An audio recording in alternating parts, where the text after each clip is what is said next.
जंतर मंतर पर महिला पहलवान, खिलाड़ी, ओलंपियन, देश की बेटियां जिन्होंने भारत का तिरंगा लेकर दुनिया के मैदानों में देश का नाम रोशन किया है, पहलवानी में, कुश्ती में, वो बेटियां बैठी हैं। ब्रजभूषण शरण सिंह पर आरोप लगा रही हैं। सरकार की तरफ से अब तक ऐसा कोई संकेत या संदेश नहीं है कि ब्रजभूषण सिंह की गिरफ्तारी होगी। इस्तीफा भी नहीं हुआ और डंके की चोट पर वो खुद को बेकसूर बता रहा है, जिस पर बेटियां आरोप लगा रही हैं। लेकिन आज इंडियन एक्सप्रेस में एक बड़ी खबर छपी है। ये बड़ी खबर सबूत भी है, उन लड़कियों, उन बेटियों का बयान भी है जो बेटियां सीधे सीधे कुश्ती संघ के अध्यक्ष ब्रजभूषण सिंह पर आरोप लगा रही हैं कि ब्रजभूषण सिंह ने गलत मंशा से, गलत नियत से उन्हें गलत तरीके से छुआ, उनकी छाती पर हाथ लगाया, उनके पेट को टच किया, और जिस ढंग से टच किया, छुआ अलग अलग मौकों पर, वो उनकी नींद हराम करने के लिए काफी था। वो खा नहीं पाई, सो नहीं पाई, टॉर्चर होती रही, ट्रॉमा में रही, शॉक्ड रही, लेकिन शिकायत नहीं कर पा रही थी। उन्हें डर था ब्रजभूषण शरण सिंह की ताकत, पावर, कुश्ती संघ पर उसके कब्जे की वजह से। उन्हें लग रहा था उनका करियर खराब हो जाएगा, किससे शिकायत करें, इसलिए चुप रही। लेकिन उन्हीं बेटियों ने अपनी शिकायत दिल्ली पुलिस में दी थी। शिकायत के बाद भी एफआईआर दर्ज नहीं हुई। सुप्रीम कोर्ट के डर से जब पहलवान सुप्रीम कोर्ट गए तब एफआईआर दर्ज हुई। एफआईआर दर्ज होने के बाद जिस एफआईआर में महिला खिलाड़ियों के बयान है, शिकायत है, यौन उत्पीड़न के संगीन आरोप है ब्रजभूषण सिंह पर, लेकिन गिरफ्तारी तो दूर की बात है। अब तक ब्रजभूषण सिंह को दिल्ली पुलिस ने पूछताछ के लिए बुलाया भी नहीं, और ये वो खुद कह रहा है गोंडा और कैसरगंज में, जहां से टेलीविजन चैनलों के सामने वो बयान दे रहे हैं। आज के इंडियन एक्सप्रेस में जो खबर छपी है, गौर से इसको आप सुनिए। इसमें जो बात उन यौन उत्पीड़न की शिकार दो लड़कियों की तरफ से कही गई है, उनकी लिखित शिकायत में जो बात कही गई है, ब्रजभूषण शरण सिंह पर जो आरोप लगाए गए हैं, वो बहुत संगीन आरोप है। और ऐसे आरोप के बाद एक मिनट भी उसको कुश्ती संघ के अध्यक्ष के पद पर बने रहने का कोई हक नहीं है, कोई औचित्य नहीं है, और गिरफ्तारी तो होनी ही चाहिए थी। और ब्रजभूषण शरण सिंह की जगह कोई और होता, विपक्षी दल का कोई नेता होता या कोई और होता, तो शायद गिरफ्तारी भी होती, लेकिन नहीं हुई है। क्या आज के इंडियन एक्सप्रेस में इस खबर के छपने के बाद, और मुझे पता है कि ये खबर, ये शिकायत, ये जानकारियां प्रधानमंत्री मोदी, अमित शाह और नड्डा तक भी पहुंचती होगी, आज की खबर अखबार की ये सुर्खी भी पहुंची होगी, क्या अब भी कार्रवाई नहीं होगी? इन्हीं सवालों के साथ इस खबर को मैं आपको पढ़कर भी बताता हूं, इसका हिंदी तर्जुमा भी बताता हूं। हेडलाइन है इंडियन एक्सप्रेस का, आप देख पा रहे हैं, स्क्रीन पर मैंने लगा दिया। On pretext of checking breath, Brijbhushan touched breast, stomach, 2 wrestlers to police. 2 महिला खिलाड़ियों ने, पहलवानों ने पुलिस को शिकायत की है, साथ में शिकायत की है। 2 की शिकायत के हवाले से यह है, चूंकि एक्सप्रेस को 2 लड़कियों की शिकायत जो एफआईआर में कन्वर्ट हुई है उसकी जानकारी है, इसलिए एक्सप्रेस ने 2 को मेंशन किया है कि सांस को चेक करने के नाम पर, ब्रीदिंग पैटर्न को चेक करने के नाम पर ब्रजभूषण सिंह ने उन्हें गलत तरीके से छुआ, उनकी छाती को टच किया, उनके पेट को टच किया, और विस्तार से एफआईआर में, शिकायत में उन लड़कियों ने कहा है। ये एक्सप्रेस की हेडलाइन है, नीचे एक सब हेडिंग है, सुनिए। 8 incidents of sexual harassment listed at restaurant, in office, a tournament and at a warm up.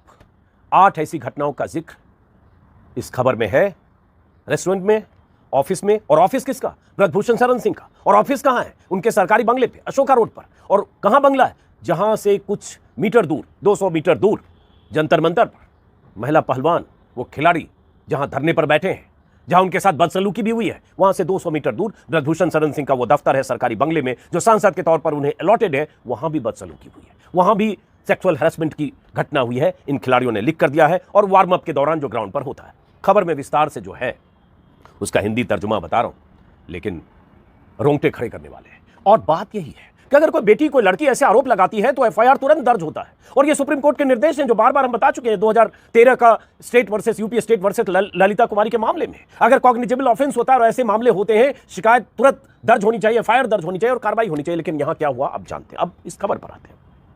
Mahendra Singh और निहाल कोशे की स्टोरी है। पहला पैराग्राफ है, multiple incidents of sexual harassment and misconduct that include groping, inappropriate touching and physical contact during tournaments, warm-ups and even in the office of the Wrestling Federation of India in New Delhi। ये जो इन्होंने लड़कियों ने लिखा है उसके मुताबिक, अब इसको हिंदी में अगर समझें तो कुश्ती संघ के ऑफिस से लेकर टूर्नामेंट और वार्म अप के दौरान महिला खिलाड़ियों के साथ यौन उत्पीड़न और अप्रिय व्यवहार, गलत ढंग से छूने की घटनाएं हुई है, और गलत मंशा से जबरदस्ती छूने की घटनाएं हुई है। इसको लेकर यह शिकायत जो दर्ज की गई उसमें यह सब मेंशन है। और ये 7 में से 2 खिलाड़ियों ने जो कहा है वो एक्सप्रेस को मिला है, उसके हवाले से एक्सप्रेस ने विस्तार से खबर छापी। और इसका जो हिंदी तर्जुमा मैं बता देता हूं जो खबर में, ताकि समझने में आसानी हो। इसमें कहा है कि दिल्ली पुलिस के सीपी पुलिस स्टेशन में 2 लड़कियों की अलग अलग शिकायत में यह सब दर्ज है, जो एक्सप्रेस ने खबर में छापी है। 21 अप्रैल की शिकायत में ब्रजभूषण सिंह पर आरोप है कि सांस की रफ्तार या ब्रीदिंग पैटर्न को चेक करने के नाम पर उन्होंने गलत ढंग से छुआ। खिलाड़ियों ने यह भी कहा है कि कुश्ती संघ के अध्यक्ष के प्रभाव के डर से, अपने करियर पर खतरे के डर से वो चुप रही, इसी वजह से पहले शिकायत नहीं की, लेकिन उन्हें मेंटली और फिजिकली एक्सप्लॉइट किया गया, यह शिकायत में लिखा गया है। एक महिला पहलवान ने यौन उत्पीड़न की 5 घटनाओं का जिक्र किया है, जिसमें पहली घटना 2016 के खेल के दौरान की है, जब ब्रजभूषण सिंह ने छाती और पेट को छुआ और टेबल पर आकर ज्वाइन करने को कहा। महिला खिलाड़ी ने शिकायत में कहा कि इस घटना के बाद वो खाना नहीं खा पाई, नींद नहीं आई। जाहिर है ऐसी घटनाएं अगर खेल के मैदान में ऐसा कोई दबंग आदमी जो कुश्ती फेडरेशन का अध्यक्ष हो, जिसके रहम पर या जिसके जिसकी वजह से बहुत कुछ तय होता हो, तो खिलाड़ी का जो बच्चियां होती है 16, 18, 15, 17, 19 साल की लड़कियां, उनके भीतर एक डर होता है कि क्या होगा उनके साथ। वही एक तरह से जिक्र किया है। और उसके बाद नींद नहीं आई, खाना नहीं खा पाई, बुरी तरह से डिस्टर्ब रही। आरोप यह भी है कि 2019 के खेल के दौरान फिर से ब्रजभूषण शरण सिंह ने पेट और छाती को छुआ। बहाना वही कि सांस चेक कर रहे हैं, क्योंकि दौड़ते हैं, सांस फूलती है, दम फूलता है, तो इसलिए उस तरह से टच किया। आरोप यह भी है कि जब उसे ब्रजभूषण सिंह के सरकारी बंगले और कुश्ती संघ के दफ्तर में बुलाया गया 2 बार, तब भी उसे गलत मंशा से टच किया गया। और यह दफ्तर मैंने बताया 21 अशोका रोड है, जहां से 200 मीटर दूर पर धरना चला। यह भी कहा गया कि जब उसने शिकायत की कि ब्रजभूषण सिंह ने उसके थाई और बाहों को गलत तरीके से, मतलब यहां और बाहों को गलत तरीके से छुआ है, तो ब्रजभूषण सिंह ने छाती और पेट पर हाथ रखते हुए कहा कि ब्रीदिंग पैटर्न को चेक कर रहा हूं, सांसों के पैटर्न को चेक कर रहा था, मेरी मंशा गलत नहीं थी। इसी बहाने इसी तरह की हरकत वो करते थे। 2018 के टूर्नामेंट के दौरान भी इसी महिला पहलवान को ब्रजभूषण सिंह ने देर तक जोर से लिपटा लिया हक करने के नाम पर। और दूसरे टूर्नामेंट के दौरान भी ऐसा हुआ। 5 घटना चूंकि उसने जिक्र किया, और हक करने के दौरान ब्रजभूषण सिंह का हाथ उसके ब्रेस्ट पर था, जिसे छुड़ाकर उसे हटना पड़ा। इस खिलाड़ी ने लिखित तौर पर यह शिकायत दी है और यह एफआईआर में अब कन्वर्ट हुआ है। दूसरी लड़की जो एक महिला पहलवान है, उसने भी ऐसा ही कहा है कि वार्मिंग अप सत्र के दौरान ब्रजभूषण सिंह ने उसकी सहमति के बगैर उसकी जर्सी को उठा दिया। 2018 में उसके साथ भी वही घटना हुई कि ब्रीदिंग पैटर्न चेक करने के नाम पर पेट और छाती पर हाथ ले गए, टच किया गलत तरीके से, गलत मंशा से। बुरी तरह से वो शॉक्ड हुई। ब्रजभूषण के बंगले पर भी एक बार उसके साथ ऐसा ही हुआ। जब उसने एतराज किया तो ब्रजभूषण सिंह ने उसे और करीब खींचकर गलत तरीके से छुआ। ये सब तो लिखकर शिकायत में दर्ज कराने के लिए इन लड़कियों ने, साथ हैं उसमें एक नाबालिग है, इन लड़कियों ने दी थी। 21 अप्रैल को पुलिस ने एफआईआर दर्ज नहीं की, रिटन में ये सब लिखे होने के बावजूद।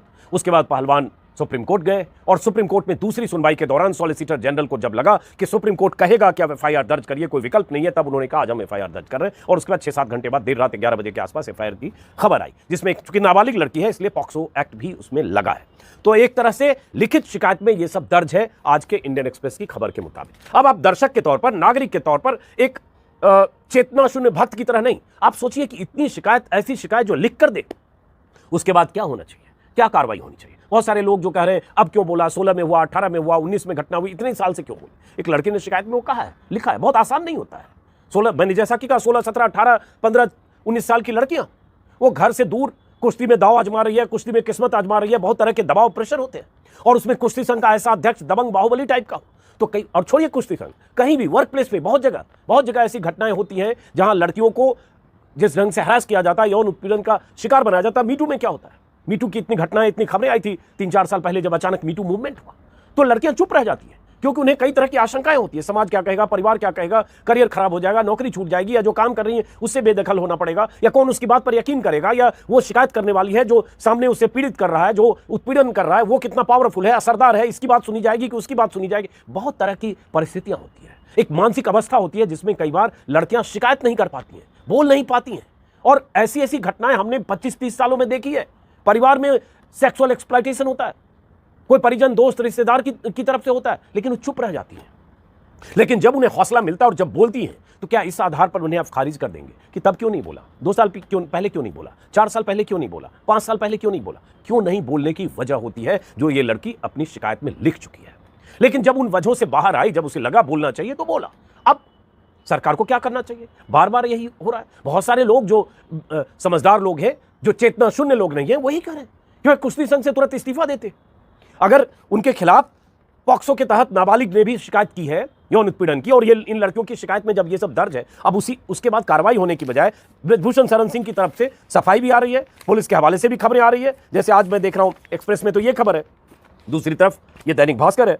दैनिक भास्कर में क्या खबर है ये देखिए, पहलवानों ने आरोपों से संबंधित कोई साक्ष्य नहीं दिए दिल्ली पुलिस के हवाले से। ये दैनिक भास्कर में है। पुलिस के हवाले से क्या कहा पहलवानों ने, प्रैक्टिस और आंदोलन के लिए जो वहां पहलवान ने कमेटी बनाई वो सब तो खबर है, लेकिन उसी में है कि इस बीच दिल्ली पुलिस ने कहा है कि अभी तक पीड़ित पहलवानों की ओर से यौन शोषण से संबंधित साक्ष्य प्रस्तुत नहीं किए गए, जिसमें वीडियो फुटेज से लेकर ईमेल, चैट मैसेज आदि शामिल है।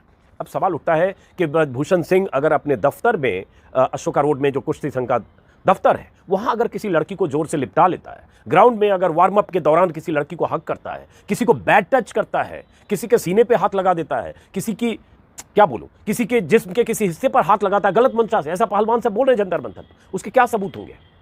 क्या वहां कोई वीडियो कैमरा लगा है? क्या वहां कोई सीसीटीवी लगा है? क्या इन लड़कियों के घर पहलवान साहब आए थे, ब्रजभूषण साहब आए थे? तो जो जगह है वो जगह उनके नियंत्रण वाली जगह है, ये क्या सबूत देंगे? लेकिन हाँ, मैं कहूंगा कि जांच होनी चाहिए मुकम्मल। अगर आरोप गलत है, पूरी तरह सही नहीं है, आंशिक सही है, तथ्यहीन आरोप है, जांच करे पुलिस। लेकिन उस जांच से पहले क्या होता है कि जो पावरफुल आदमी है वो जांच को प्रभावित कर सकता है। अगर वो इतना ताकतवर है कि इतना कुछ होने के बाद प्रधानमंत्री चुप है, अमित शाह चुप है, जेपी नड्डा चुप है, उसकी हिम्मत देखिए कि 4 दिन पहले बयान देता है कि अगर प्रधानमंत्री कहेंगे तो मैं इस्तीफा दे दूंगा, अमित शाह और जेपी नड्डा भी कहेंगे तो इस्तीफा दे दूंगा, ये तीनों कह नहीं रहे और वो इंटरव्यू दे रहा है रोज ब्रजभूषण सिंह। तो क्या लगता है कि ऐसे आदमी को पहले कुश्ती संघ से रुखसत होना चाहिए, इस्तीफा होना चाहिए, और उसके बाद पुलिस ने अब तक पूछताछ की शुरुआत नहीं की है। 13 दिन हो गए इनके, 14वां दिन है आज, 14 दिन हो गए धरने के और शायद 9 दिन या 8 दिन हो गए एफआईआर के। तो कैसे? यही तो कह रहे हैं कि हमें भरोसा नहीं है। और इतना गंभीर आरोप अगर किसी पर भी लगता, फर्ज कीजिए कोई विपक्ष का नेता होता, कोई मुस्लिम लीडर होता, किसी और पार्टी का होता, तो अब तक बेटी बचाओ बेटी पढ़ाओ के नारे देने वाले चैंपियन प्रधानमंत्री मोदी, जो इन्हीं बेटियों से अपने बंगले पर अपने घर पर मिल चुके हैं, इनकी हौसला अफजाई कर चुके हैं, विनेश बेटा करके अच्छी अच्छी बातें कर चुके हैं। जब 2021 के अगस्त की तस्वीरें वीडियो आपने देखी होगी, वो प्रधानमंत्री मोदी चुप रहते क्या? अमित शाह चुप रहते क्या? जेपी नड्डा चुप रहते क्या? अगर विपक्ष के किसी नेता पर आरोप लगता और वो कुश्ती संघ का अध्यक्ष होता, अभी कर्नाटक की रैली में जाकर भाषण दे रहे होते। जैसे प्रधानमंत्री मोदी केरला फाइल्स के बारे में कर्नाटक में भाषण दे रहे हैं, वैसे मोदी भाषण दे रहे होते कि बेटी पढ़ाओ बेटी बचाओ के नारों के दौरान हम तो बेटियों के लिए इतने चिंतित हैं, और ये देखिए विपक्ष का नेता है बेटियों के साथ क्या कर रहा है, हमारी खिलाड़ियों के साथ क्या कर रहा है, देश का नाम बुलंद करने वाली चैंपियंस के साथ क्या कर रहा है। लेकिन जब उनकी पार्टी का कोई नेता है, उनकी पार्टी का कोई सांसद है जो दबंग है, बाहुबली है, माफिया सब कुछ है, और तो और याद आ गया ब्रजभूषण सिंह का एक वीडियो एक किसी इंटरव्यू में मैंने देखा, अभी किसी चैनल पर इंटरव्यू दिया उन्होंने, उसका एक टुकड़ा वायरल हो रहा है जिसमें वो खुद कह रहे हैं कि किसी खिलाड़ी का जिक्र करते हुए कि उसको पिता से बात करनी थी, उसके पास फोन नहीं था, मैंने पिता से बात कराई, फिर मैंने उसे लिपटा लिया, वो लड़की थोड़ी असहज हुई, उन्हीं के शब्द हैं, वो लड़की थोड़ी असहज हुई तो मैंने कहा मैं पिता की तरह गले नहीं लगा सकता हूं क्या? मतलब वो मान रहे हैं कि वो लड़की असहज हुई। आप किसी को ऐसे लिपटा ले, हक कर ले, जोर से भींच ले, तो ये आपकी मंशा, अगर वो लड़कियों को सेंस होता है, वो समझ जाती है कि इसकी मंशा क्या है। बैड टच जिसको कहते हैं, 4, 6, 8 साल की लड़की समझने लगती है बैड टच, तो वो खुद मान रहे हैं कि ऐसा एक बार हुआ और उन्होंने कहा पिता की तरह। अरे भाई, पिता वो माने ना, आप किसी के पिता जबरदस्ती नहीं बन जाओगे, और आपकी मंशा संदिग्ध है, ऐसी लड़कियां कहती रही। और मैं फिर कहूंगा कि अगर सारे आरोप तथ्यहीन है, बेबुनियाद है, तो जांच की एक प्रक्रिया होती है, और उसके पहले आप जांच को प्रभावित न कर पाए, इसलिए ऐसे पदों से मुक्त होकर उस दायरे में तो आइए। दिल्ली पुलिस ने अब तक आपसे पूछताछ नहीं की, तो बड़ा सवाल है दिल्ली पुलिस ने एफआईआर दर्ज करने के बाद भी बुलाया क्यों नहीं। फिलहाल आज की खबर के बाद भी, हालांकि जब यह शिकायत 21 अप्रैल को पहलवानों ने दे दी थी पुलिस को, और एफआईआर दर्ज हुए भी 5-7 दिन हो गए, शुक्रवार की शाम को एफआईआर दर्ज हो गई, आज हाँ 8वां दिन है, मान लीजिए 8 दिन हो गए, तो सरकार को भी सब पता है, सारे कागज पत्तर। और सरकार के जो नुमाइंदे हैं, खेल मंत्री अनुराग ठाकुर, उनके बयान कल मैं देख रहा था कि सब कुछ सही हो रहा है, कहीं कोई गलत नहीं है, पूरी प्रक्रिया के तहत हो रहा है, हमने तो कमेटी भी बना दी थी, तो हमने एफआईआर भी अब दर्ज हो गई, अब सब कुछ जांच सही ढंग से हो रहा है, पूरा मामला निष्पक्ष हो रहा है, और कहीं इस तरह से जो खिलाड़ी धरने पर बैठे हैं वो पहलवान वो धरना खत्म करें। एक तरह से उन्होंने कह दिया कि निष्पक्ष जांच में सहयोग करो और पुलिस को अपना काम करने दें, दूध का दूध पानी का पानी हो जाएगा।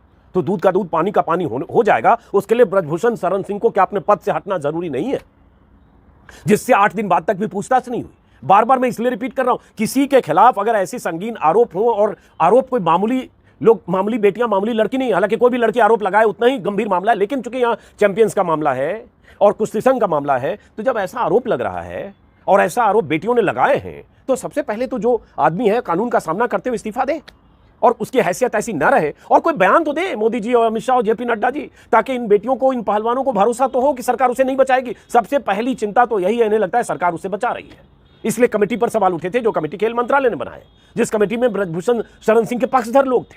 यह भी कहा जा रहा है एक्सप्रेस में ही है कि इन दो लड़कियों ने कमेटी में भी इनकी पेशी हुई थी, शायद वहां भी उन्होंने यही बात कही थी। पर इस वीडियो को मैं खत्म करता हूं इस आक्रोश के साथ। एक बार नहीं 100 बार कहूंगा कि आरोप संगीन है तो सख्ती होनी चाहिए, और आरोप अगर कल को गलत साबित होते हैं तो फिर पुलिस तय करे और बताए कि आरोप गलत है। लेकिन यह भरोसा होना कि पुलिस निष्पक्ष होकर जांच करेगी, यह भरोसा अभी नहीं है, और उसकी पर्याप्त वजह है।